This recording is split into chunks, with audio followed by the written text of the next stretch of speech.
Hello everyone, welcome to the channel. This is M.P.H Hatton Jr. or M.P.H Jr. And well, let's take a look at what I've done.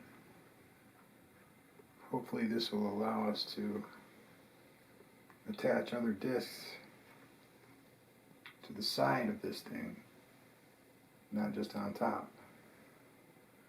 Anyway, this top disc, you see I put a neodymium magnet at each, I believe that's 15 degrees. And now we just need to make, our other discs, make it so that they go in between. And this right here, 1, 2, 3, 1, 2. So 2 from this disc and 3 from that disc will always be interacting, or they should be interacting. In order to make this work, we're going to need some real smooth bearings. And then we're probably going to have to stack them up.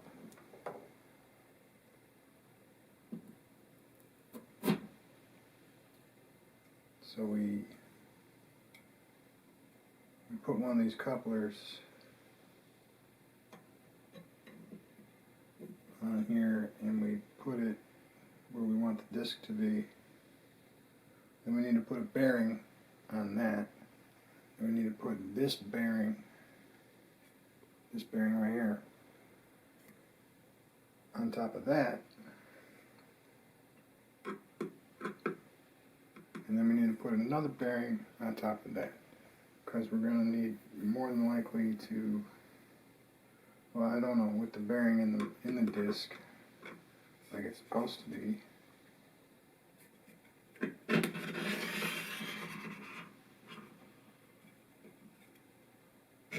And that's just about right, but it's not the one.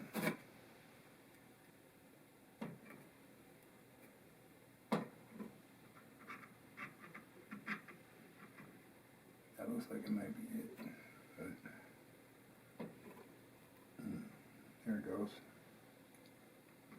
We want to get the edges lined up so that the round magnets on this disc and the round magnets on the main disc interact appropriately. So, I don't know, because the discs are different sizes.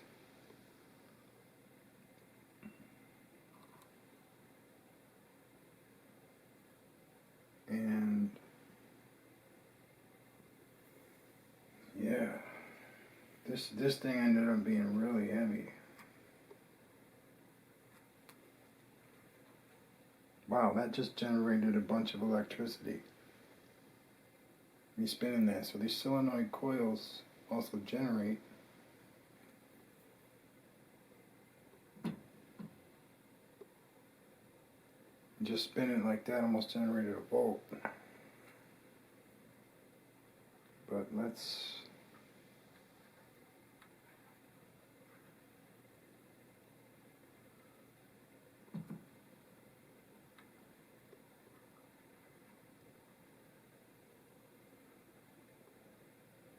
there it goes. Oh, is it gonna go? It goes! Yes. And that should pick up.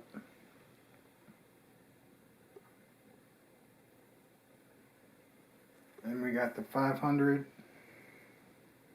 and the 250. And we tried hooking up the circuit in a different order. So we went 500, 250, then the reed switch. And I'm hoping with it being like that I'm going to mess up less reed switches.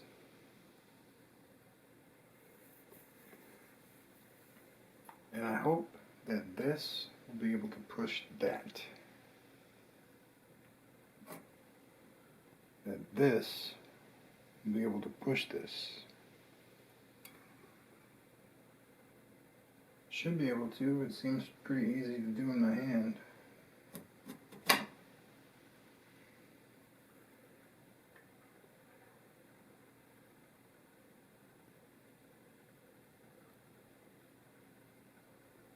But, you know, once you get the coils in sync, because as you can see, you can't really tell which one is the start and which one is the finish wire. So I usually just go with the one on the top as being the one that you're going to charge, and the one on the bottom is the one that's going to send. Usually it works, but sometimes I got to swap some cables and whatnot. See, this is 15 volts, and you know it's not moving that fast, but you know, like I said, we don't need it to move that fast. What we need to do is have it move other stuff.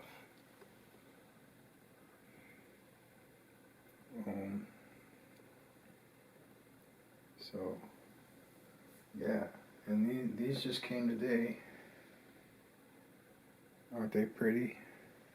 Nice and shiny. And strong too, so yeah, it should be interesting.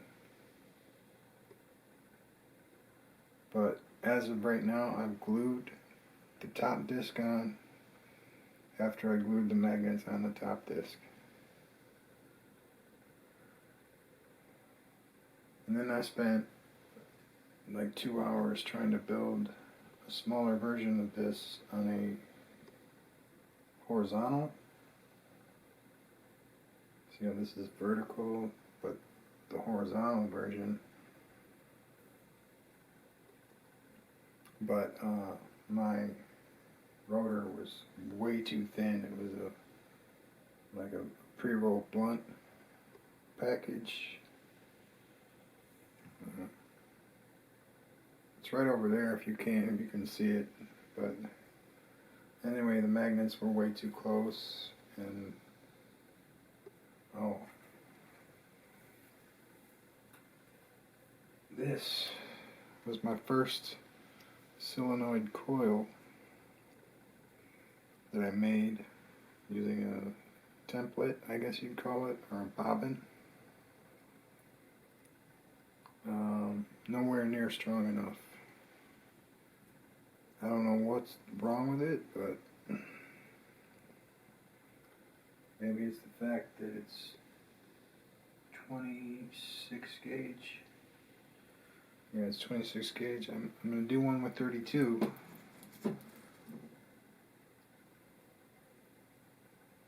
And that should be good.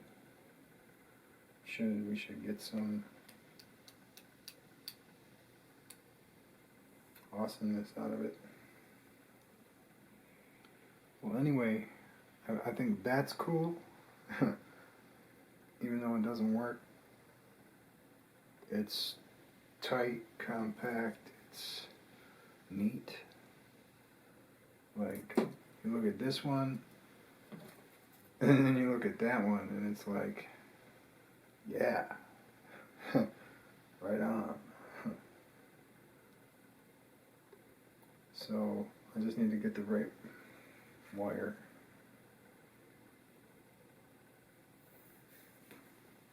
See, like this is 28, I think.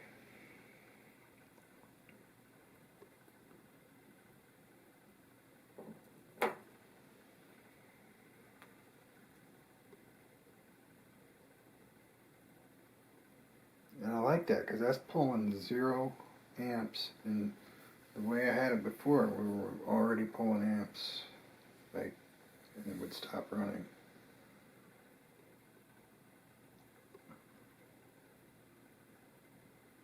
Anyway, thank you so much for listening. Have a great night. Thanks for watching. Peace out.